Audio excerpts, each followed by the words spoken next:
যেখানে মানুষ জুমা পড়তে আসছে এবার জুমার নামাজ এর রাহাল লপাই আর রাহাল লন্নাফা ইবে নাকি এর রাহাল লন্নাফা দিব ফুরিব নাকি জোরের নামাজ এর হাত ফুরিব।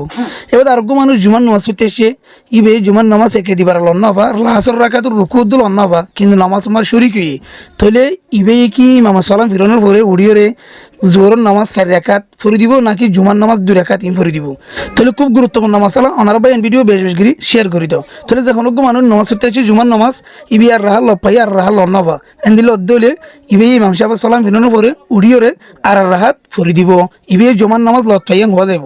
তাহলে 2 নম্বর মাঝে যখন মানুষ জুমার নামাজ পড়তে আসছে এবার জুমার নামাজ পড়তে এসে একে দিবারে জুমার নামাজ লন্নাফা কিন্তু নামাজ আমাদের শরিক হয়ে লাসর রাখাত রুকুদ্দুল লন্নাফা তাহলে এন্দিলে অদ্দলে ইমাম সাহেব সালাম ফিরানোর পরে বেতি আইরে জোর 4 রাকাত নামাজ ফুরিব জুমার নামাজ নফরিব ইবে জুমার নামাজ লন্নাফা এন হওয়া যাব। তাহলে আরোগ্য মানুষ জুমার নামাজ পড়তে এসে ইবে একে দিবারে জুমার নামাজ করে লন্নাফা জুমা মানছি ফুরি গেলে এন্দিলে অদ্দলে কোনো মাদি ভাইয়ে 4 রাকাত জোরের নামাজ ফুরিব।